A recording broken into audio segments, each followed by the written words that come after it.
रात का खाना तैयार करके मैं फारग हुई तो बावर्ची खाने से निकलते हुए मेरी नज़र दीवार पर लगी घड़ी पर पड़ी। उफ़, इतनी देर हो गई। मैंने जल्दी से सामने सोफे पर पड़ी चादर उठाकर ओढ़ी और घर की चाबी पर्स में डालकर घर से निकल गई। रास्ते में ही मगरिब की अजान शुरू हो चुकी थी। बच्चे कहेंगे कि आज मम्मा हमें ट्यूशन से लेना ही भूल गई। मैं सोचती हुई तेज़ तेज़ कदमों से इनके ट्यूशन सेंटर की जानिब बढ़ गई। मम्मा, आपने इतनी देर लगा दी। 7 साला रेहान शिकायती नज़रों से मुझे देखते हुए बोला, जबकि 6 साला एनम भी मुंह फुलाए चल रही थी। मुझे उसका मुंह देखकर बेसाख्ता हंसी आ गई। अच्छा सॉरी बाबा, आइंदा ख्याल रखूँगी, ऐसी गलती दोबारा नहीं होगी। हम तब आपकी बात मानेंगे कि आप हमें हफ्ते की रात को नानों के घर रहने देंगी। एनम रिहान की शर्त पर मैंने हंसी कर हामी भर ली।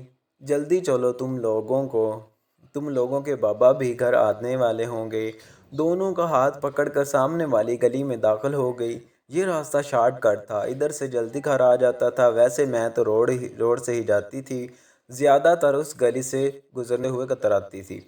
उफ मम्मा, कितना डरावना घर है, उसको देखकर डर लग रहा है। रिहान हाउस नंबर 450 को देखते हुए बोला, जो बिल्कुल अंधेरे में डूबा हुआ था। अजीब वहशत बरस रही थी। ने इसकी बात पर मैं दोनों बच्चों को लेकर जल्दी से आगे बढ़ गई। रात का काम से फारग होकर बिस्तर पर लेटी तो बेसाख्ता नज़रों के साथ सामने वो घर आ गया। उस घर से मेरा माजी जुड़ा हुआ था। मैं आहिस्ता आहिस्ता अपने हंसते माजी को सोचने लगी। मेरा नाम ऐना है, हम 3 बहनें और एक भाई है। मेरे बाबा आर्मी में हुआ करते थे, जबकि अम्मा सादा सी घरेलू खातून थी। मैं इंटर में थी तो बाबा ने अम्मा की ख्वाहिश पर बड़ा घर ले लिया। क्योंकि हमारे छोटा घर था, हम काफ़ी छोटा बढ़ रहा था। नया घर लिया, हम सब बहन भाई बहुत खुश थे। वो 2 मंजिला बंगला नहायत खूबसूरत था। नीचे वाले हिस्से में 3 बेडरूम, बड़ा सा टीवी लाउंज और ड्राइंग रूम और बावर्ची खाना था, जबकि ऊपरी हिस्से में 2 बेडरूम, टीवी लाउंज और एक साइड रूम था। छोटा सा बगीचा था जिसमें नीम और बेर के दरख्त लगे थे और कार पोर्च इतना था कि एक गाड़ी खड़ी हो जाए। मेरी बड़ी बहन महरीन और मुझसे 2 साल बड़ी थी, और फिर उससे छोटी सना जो 1 साल बड़ी थी। फिर मैं थी और सबसे छोटा भाई हमारा था, 7वीं जमात में था। हम तीनों बहनों ने ऊपर वाले बेडरूम लिए, जबकि नीचे हारिस अम्मा बाबा के साथ रहता था। हम तीनों बहनें चूँकि काफ़ी डरपोक हैं तो हम एक साथ एक बेडरूम में सोती थी। जिस दिन हम शिफ्ट हुए उस दिन काफ़ी थकन हो गई थी। रात गए तक सामान वगैरह समेट कर फारग हुए। बाकी का काम अब कल कर लेना, अब जाओ तुम सो जाओ। फारग हुए तो अम्मी बोली तो हम तीनों बहनें ऊपर आकर लेट गई थी। थकन उस कदर थी कि लेटते ही नींद आ गई। अभी सोए ज़्यादा देर नहीं हुई थी कि मुझे नींद में ऐसा लगा कि कोई बाहर दरवाज़ा बजा रहा है। मैंने उठकर दरवाजे को खोला तो सामने काली बिल्ली खड़ी मुझे घूर रही थी। उसको देखकर मेरी बेसाख्ता चीख निकल गई। मेरी चीख पर मेरी बहनें घबरा कर उठ गई। क्या हो गया, सब खैर तो है? महरीन ने मेरे पास आकर पूछा। ओहो, तुम बिल्ली से डर गई? उसने हैरत से बिल्ली को देखते हुए कहा, और मैं शर्मिंदा होकर वापस बिस्तर पर आकर लेट गई। हफ्ते की रात हम तीनों बहनों रात देर गए तक जागे कर बातें करती रही। यही कोई रात के 2 बजे होंगे। हमें ऐसा लगा बाहर टीवी लाउंज से बातों की आवाज़ आ रही है। उस वक़्त कौन हो सकता है? हम बोलते हुए कमरे का दरवाज़ा खोलकर जैसे ही बाहर आए तो ऐसा मालूम हुआ जैसे ये बातों की आवाज़ बावर्ची खाने से आ रही है। बावर्ची खाने में हमने झांका, वो काली बिल्ली सामने काउंटर पर बैठी नजर आई। ऐन देखकर छलांग लगाई और सामने कमरे में घुस गई। हम अभी समझ नहीं पाए थे कि ये हुआ कि फिर हमारी नज़र सामने चलते हुए चूल्हे पर पड़ी। ऐसी खुशबू आ रही थी कि जैसे कुछ पक रहा था।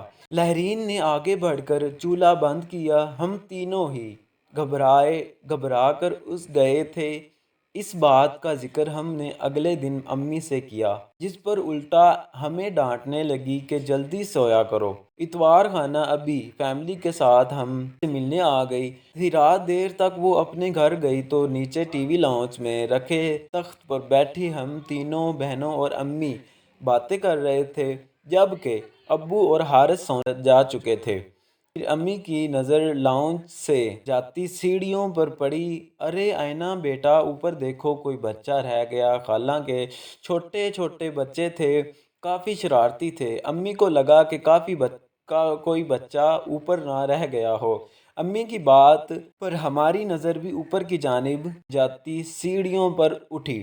دیوار پر چھوٹے بچے کا سایہ نظر آیا۔ میں نے اٹھ کر اوپر جا کر دیکھنے لگی، مگر وہاں کوئی بھی نہیں تھا، جس پر میں خوف زدہ ہو کر تیزی سے نیچے آ گئی۔ جب میں نے امی کو بتایا کہ اوپر تو کوئی بھی نہیں ہے تو امی بھی چپ کر گئی۔ ہم سب ہی حیران تھے کہ جب اوپر بچہ نہیں تھا تو وہ سایہ کس کا تھا۔ کچھ دنوں بعد بات آئی گئی ہو گئی۔ ہم سب گھر والوں کو کزن کی شادی میں اسلام آباد جانا تھا۔ 2 ہفتوں بعد ہم واپس جب گھر آئے تو بڑی عجیب حیرت ہوئی۔ پورا گھر شیشے کی مانند چمک رہا تھا۔ ایسا لگ رہا تھا کہ جیسے روز گھر کی صفائی ہوتی رہی۔ تو ہمیں یہ سب دیکھ کر بڑی حیرانی ہو رہی تھی، بلکہ حارث بولا، ایسا لگتا ہے روز کام والی آ کر کام کر کے جاتی ہے۔ میں منہ دھونے کی غرض سے غسل خانے میں گئی تو غسل خانے کا گیلا فرش دیکھ کر مجھے حیرت کا دھچکا لگا۔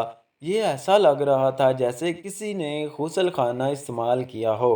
پھر تو یہ معمول بن گیا کہ افراد گھر سے باہر ہوتے تو غسل خانہ بھی استعمال ہوتا اور باورچی خانہ بھی۔ باورچی خانے میں بھی رات گئے کھڑ پھڑ کی آواز آتی۔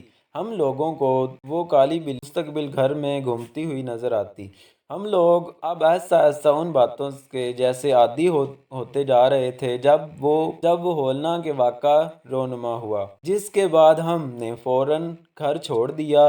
رات کے کسی پہر میں امی کی آنکھ کھلی تو انہیں محسوس ہوا کہ چھت پر کوئی ہے۔ وہ سمجھی ہم بہنیں سونے کے بجائے گپوں میں مصروف ہیں۔ وہ دبے قدموں سے چھت پر آئی۔ وہاں گول دائرے میں 10-12 عجیب شکل والے والوں کو بیٹھے دیکھا تو وہ منظر اتنا خوفناک تھا کہ امی بے ہوش ہو گئی۔ فجر کی نماز کے لیے جب ابو اٹھے اور امی کو کمرے میں نہ پایا، لاؤنج میں آئے تو انہیں سیڑھیوں پر امی اودے منہ پڑی نظر آئی۔ ہوش میں آنے پر جب امی نے رات والا منظر بتایا تو ابو نے فوراً فیصلہ کر لیا کہ یہ گھر چھوڑ دینا مناسب ہے، اس سے پہلے کہ کوئی بڑا نقصان ہوتا۔ ہم نے وہ گھر چھوڑ دیا۔ آج اتنے برس گزر جانے کے بعد بھی سوچو تو خوفناک سرد لہر ہمارے جسموں میں دوڑ جاتی ہے کہ ہم 6 ماہ جس کو بلی سمجھتے رہے وہ در حقیقت جن تھا۔